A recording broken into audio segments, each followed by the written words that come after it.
As a driven dentist, you see the world differently. Where some see scarcity, you see abundance. When others want to give up, you keep going. You're building an amazing life of significance.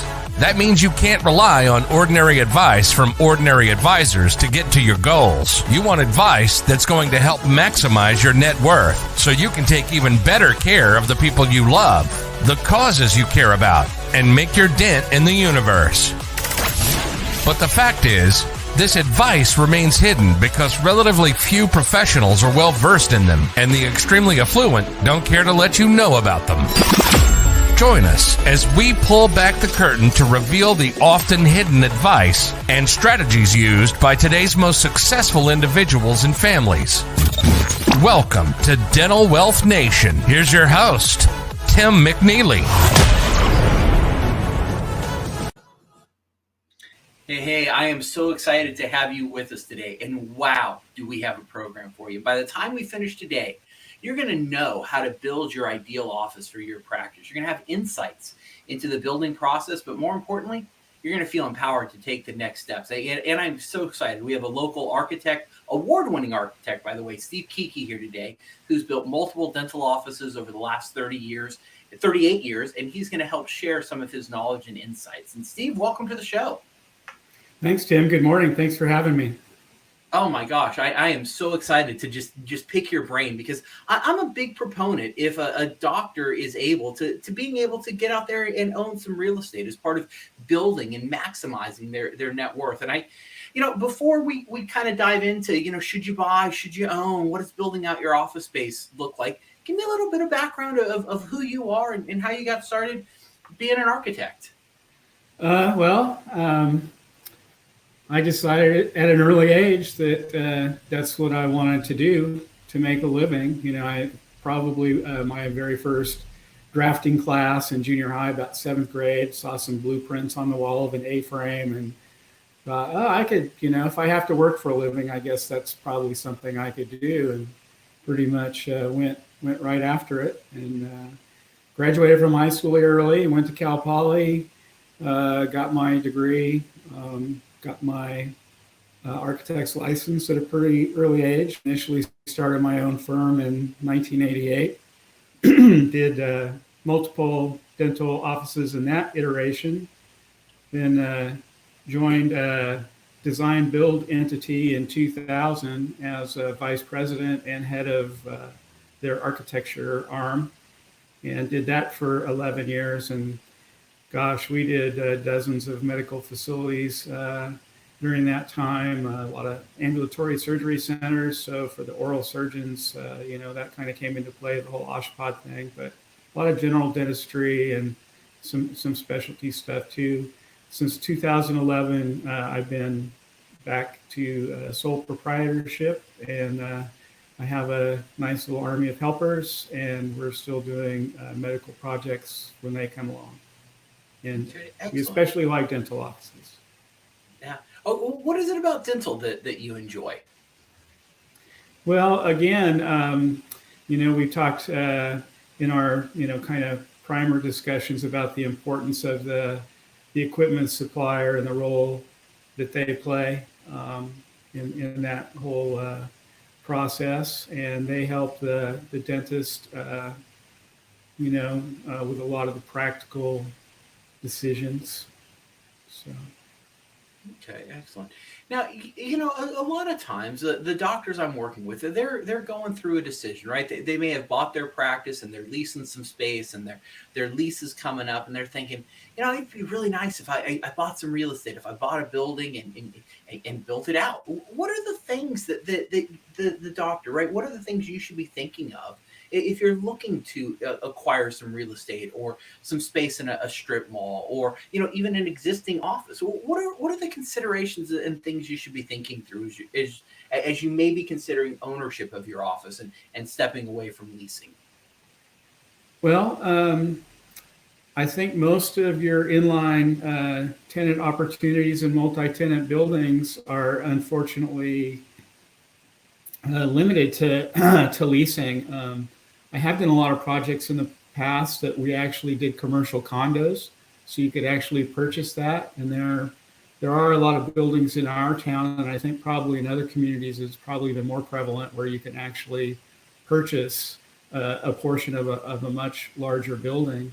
I think as far as ownership beyond that, you're pretty much looking at either buying a shell and only developing a portion of it and leasing out the rest, or maybe even a ground up just for yourself on a smaller property. I think one of the things that you're going to see going forward is a lot of infill. I know that's with all of the green restrictions that are being put on building, especially in California now. Infill is a big priority. So you're going to be seeing a lot more of these kind of leftover and forgotten about properties getting developed, because there are going to be some benefit to that in terms of approvals and the like from the various cities. Okay. What are the issues that a dentist should be thinking through if they're looking at space? What are some primary considerations before we jump into the design phase here? Well, I think number one is your target clientele. I think you want to be in the same neighborhood as the people, the patients you want to attract. So or at least a place they're comfortable being. So, and that can be new, that can be old, depending on where you are. And I think as long as it's done well, either one will work. So that's where, an infill project might be in an older neighborhood, but probably more centralized. And then once you start getting out into the suburbs, then, that's when the new is probably going to be more prevalent. Okay. So really kind of thinking through your patient base, or who you want your patients to be, is a great first step, because you want to build something that's going to attract your ideal patient and really match with who you're trying to work with. I think so. Okay, excellent. So now let's say we've got a couple locations, and maybe we have a shell, maybe we have the real estate agent has also brought you an existing dental office that you can buy, but it's not quite what you want. What are some things, once again, that you should be thinking through as you're looking at spaces? Let's say you got two locations, both of them are in places that are going to attract your ideal patient.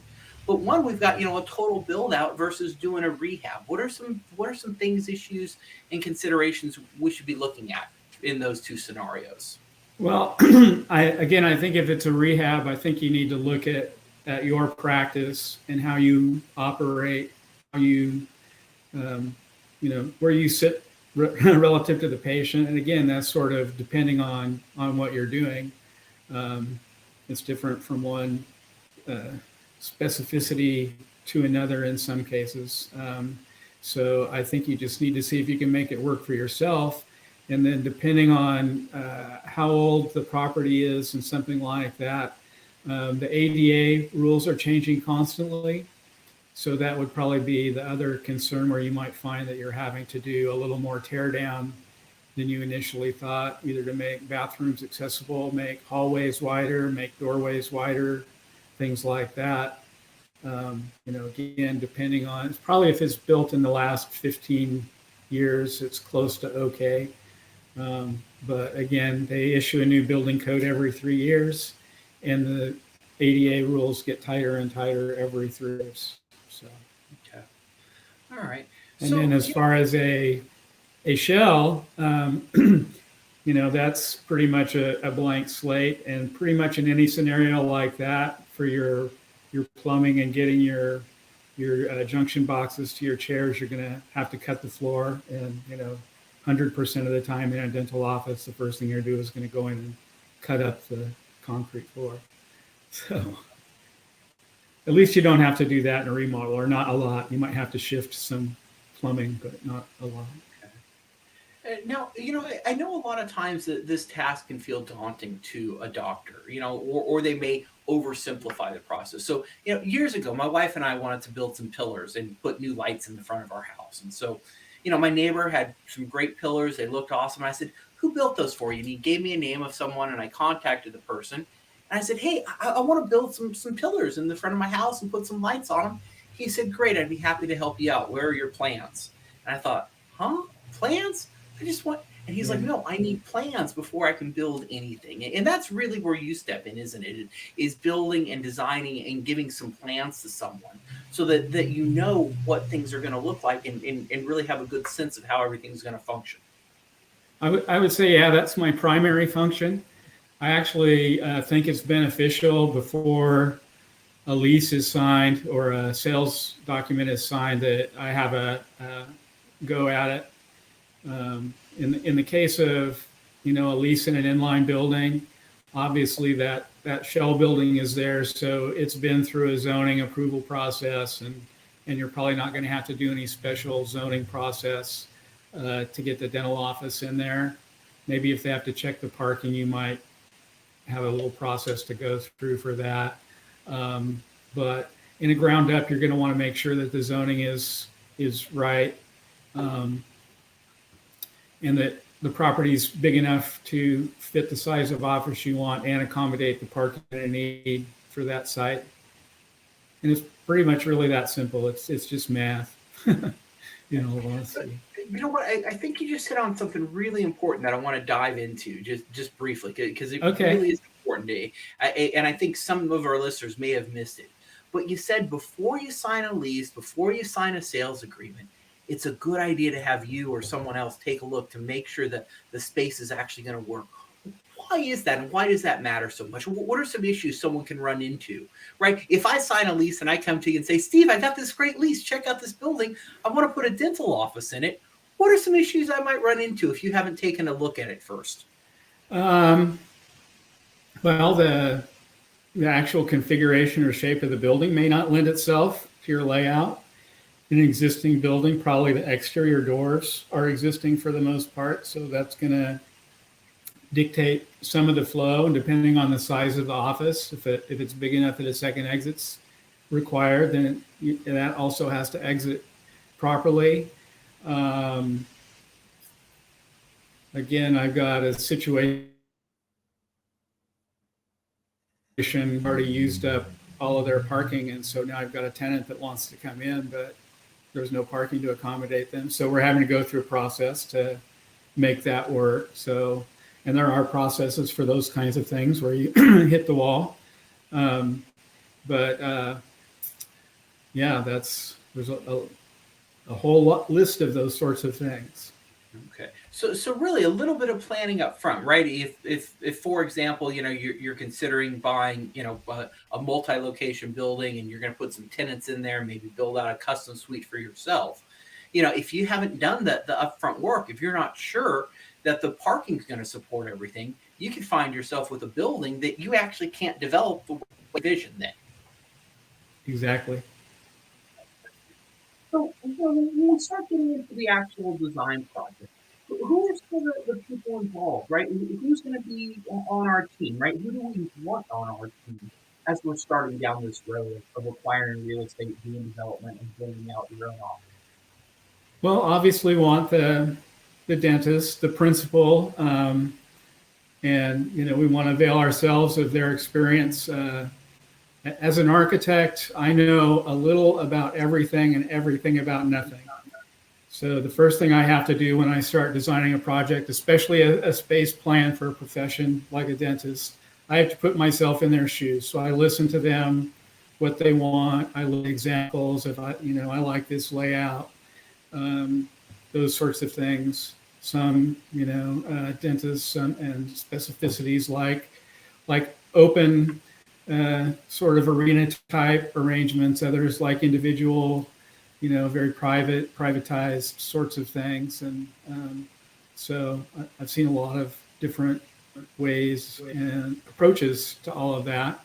The dental supplier is obviously going to have a very big say. He's going to know, all the things the dentist needs and exactly what the dentist does.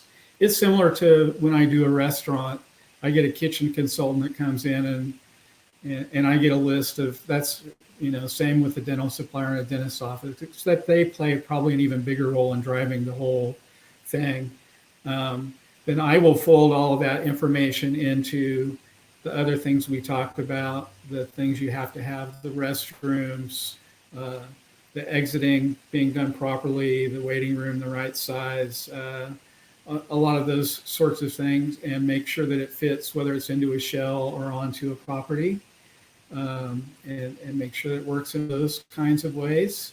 A lot of times we'll have, depending on the delivery system, basically two different delivery systems for building something. One is design, bid, build, where I'm hired.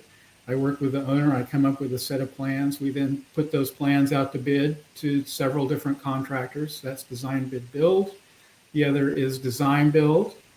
And in many of those cases, the owner has actually hired the contractor first, and then the contractor will hire me, and we'll team up in a design build contract. I mean, it's very specific, that arrangement, and what the powers of the various entities are, the contractor, the architect, and the owner.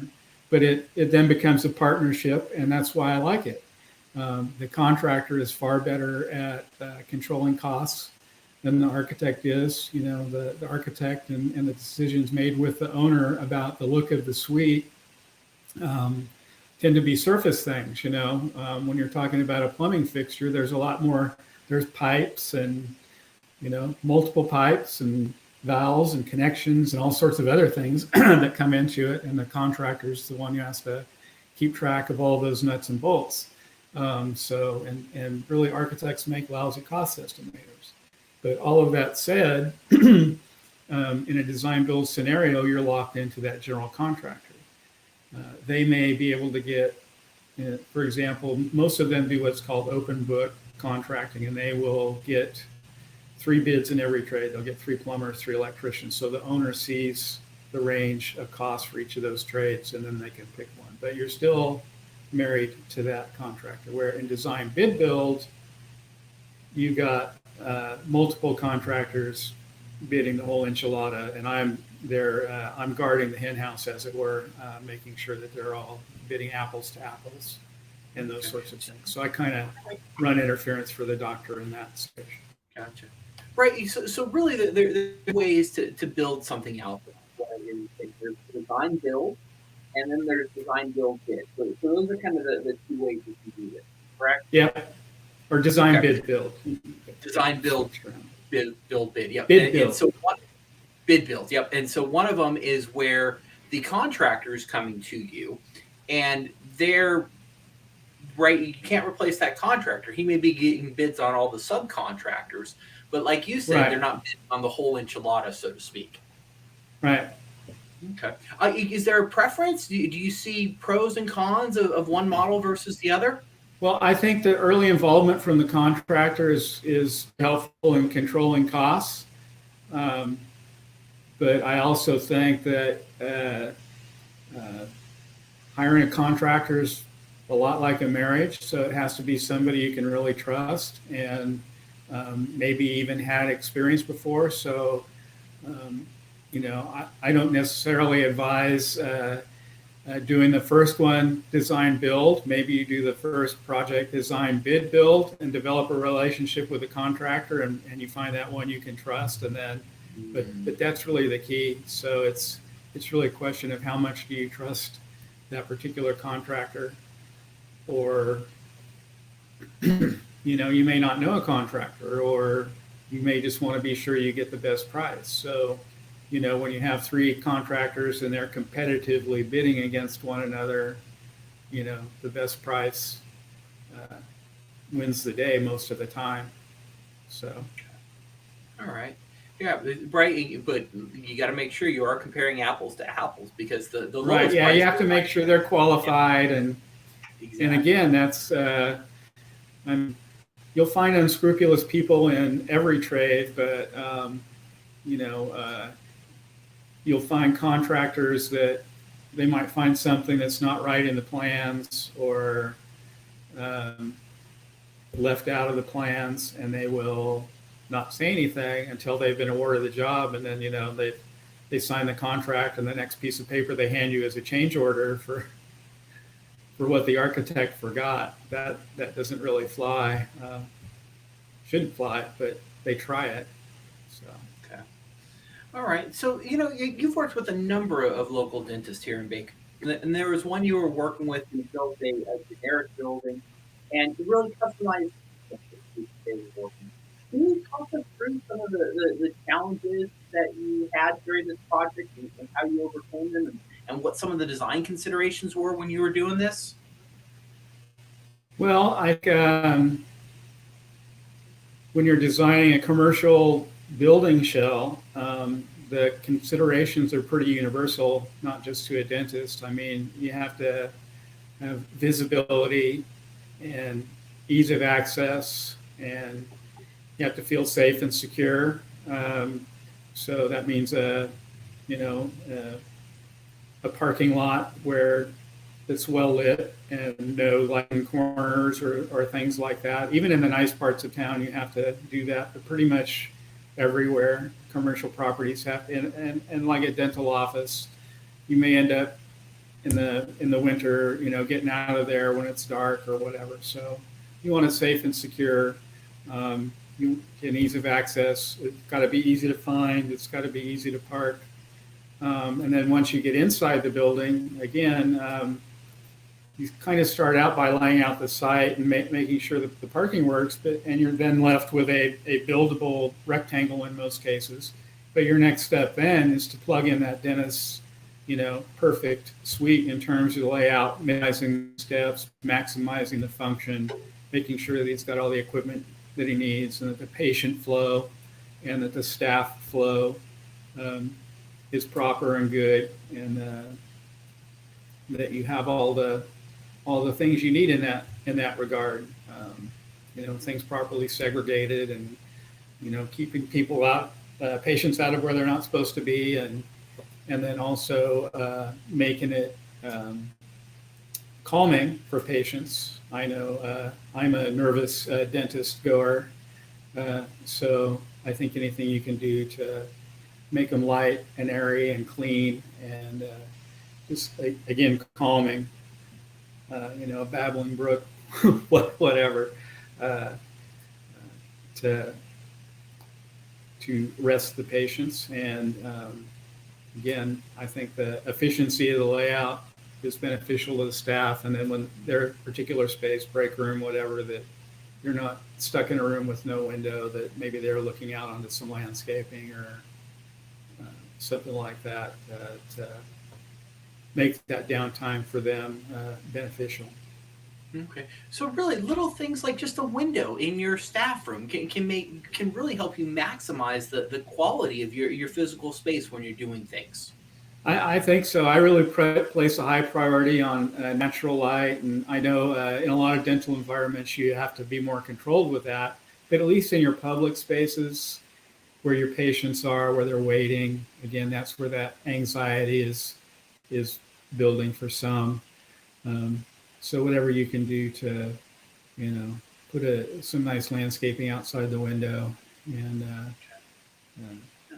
Well, right, and so often, when the doctor is building, the quote unquote office of their dreams, their dream may be as simple as, oh, it's just a great place to work. I know you and I share a love of cars, and we may hire a designer to build us a car, and we're like, well, it's got to be fast and looks good. Well, and then you push this, and you're like, well, what looks good? And we're like, I don't know. I know it when I see it. And so, how much of your job is really focused on helping the doctor see things they might not be aware of, just like a window in a break room? well, I don't know. We have some tools that we use. We do a lot of 3D drawings early on in the process, both exterior and interior. A lot of times the exterior will be driven by the context of the neighborhood. So if I'm, doing an infill project where you kind of have a combination of older and newer buildings, I might do something that leans a little nostalgic. If I'm in a more area where everything's new, I might go a little more contemporary or blend in with whatever style. You see a lot of centers in California, especially, that will have a little Spanish flair, mission type elements. So those sorts of things in a ground up scenario. All right. So, in terms of selecting an architect, right? Our audience may be listening and think, oh, I've got a neighbor or a buddy who's an architect. I'm sure they're just fine, right? What are some things that we can be asking or looking at, right? How do you vet an architect? How do you find that right partner to build your office? Well, there's the American Institute of Architects, www.aia.org, has kind of a section on their website about selecting an architect. But really, I get most of my referrals by word of mouth, and I think and again, because I just think because I've been around a long time and I've been in the commercial arena all of that time. Not really doing giant projects, but small to medium size, the occasional giant project. And I think of the other guys around town that are doing dental offices as they come along, and they're pretty much in the same situation I am. So I think if you find an architect that does commercial, and again, if you're serious about finding one, just meet with them, talk to them on the phone, look at their website if they have one, figure out just how much they've done and how recently. And how important is experience in dental when it comes to selecting an architect? If they go, I've designed 2 dental buildings in my lifetime, is that a good sign or is that a bad sign? I would say you could probably find somebody that has done more.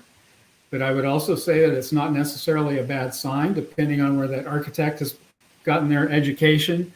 I think every project we do is different. And again, in every situation, it's that putting ourselves in the shoes of the user of the building and figuring out what they do and retracing their steps. We would call it programming in architecture school, where you're, coming up with flow diagrams and those sorts of things. So we're trained to dive in and find those things out.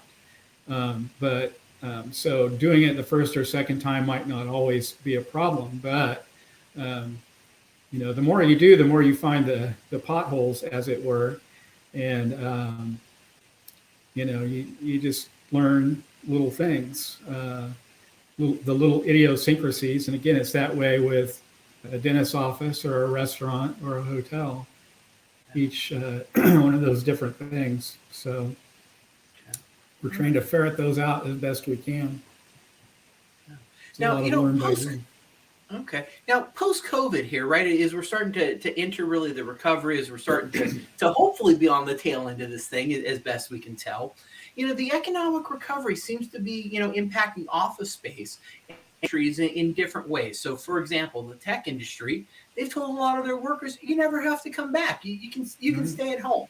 So we see some office space opening up there, whereas in healthcare, we haven't necessarily seen that because no one's figured out how to do dentistry, over a camera just yet, right? No one can do a filling over a camera. You can certainly, help some patients out and do some teledentistry, but it still requires in-office work. And so what do you kind of see happening in the market post-COVID? Do you see demand growing for medical and office spaces? Do you see consolidation? Right? What are some things that you've seen just in the general building space post-COVID here and as we approach the recovery? Well, I think in the medical and dental arena, you're not going to see things shrinking. If anything, I think as distancing and things like that become more of a priority, and PPE and sterilization opportunities. So we're probably going to end up with more hand washing sinks in those types of facilities, and bigger storage rooms and some silly things like that, but not, I don't think, a lot. Again, I think with proper masking and gloves and face shields, I don't know. If anything, I would expect maybe exam rooms, waiting rooms might get a little bit bigger, so you have a little more distancing opportunity, especially a waiting room. Okay. All right. Most dentists are pretty good about not stacking people one on top of the other. So. Yeah. Okay. So, kind of coming back to, just the overall building and design phase, what's the right time for someone to engage you? For example, I was talking to some of my clients the other day that she has a very successful practice here in town, but she's leasing space. And they said, Tim, we want to buy something and develop it. And I said, well, first step is you either got to find a building or maybe even look at existing practices that are for sale that include the real estate. But at what point does it make sense to reach out to you and start engaging you in this design piece? Do we want to engage you when we first have the idea and we're looking at something? Do we want to come to you after our real estate has brought us a building? Right? What makes sense?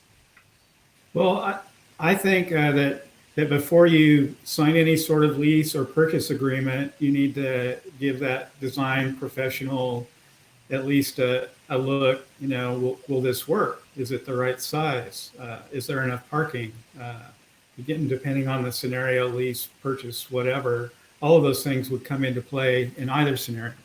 So, and especially a ground up, is the zoning all right? So there's a fair amount of due diligence that comes into either scenario, more due diligence in buying something and going from there as opposed to leasing. So.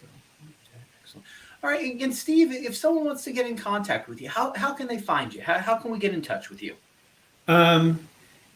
So my offices are in Bakersfield, California, 2116 24th Street, Suite 2, and that's zip code 93301 in Bakersfield.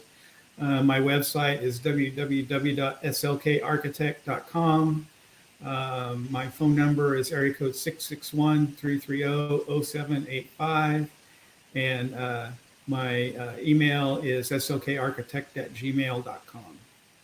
Okay, excellent. Any closing thoughts for us, Steve? First off, I want to thank you. Right, your wealth of knowledge taking us through the design project. I know I certainly have a better understanding of what goes into it, and I certainly feel more confident if I were to approach this project, just knowing that there's people like you out there to really help us get through this, because sometimes it feels so daunting. So, any closing thoughts for us before we sign off here? I would just say that if you're going to do this, to hire an expert, and because as a dentist, you're going to be making a lot more money being a dentist than you are being a builder or a designer or a contractor. So also construction is very frustrating and aggravating. So insulating yourself from all that is probably a good idea. So just, but find somebody that you feel like you can trust and work with them hand in hand. Let them deal with all the issues. You just deal with the good stuff, cutting the ribbon and moving in. And keep an eye on that person, but don't get distracted from your work by doing that. Excellent. Well, hey, Steve, thank you again for being an amazing guest, sharing your knowledge with us. And for those of you listening, you've been listening to Dental Wealth Nation. I'm your host, Tim McNeely. We've had Steve Kieke today talking really how to design and build your ideal office. It's not enough to just listen to this. We want you to get out there. We want you to do it. And if you do that, you're going to make it a great day. Until next time, we'll see you soon. You've been listening to Dental Wealth Nation. We hope you've gotten some useful and practical information from the show. Join us next time as we pull back the curtain to reveal the often hidden advice and strategies used by today's most successful individuals and families, and help maximize your net worth so you can take even better care of the people you love. Till next time, make sure to hit the website at dentalwealthnation.com.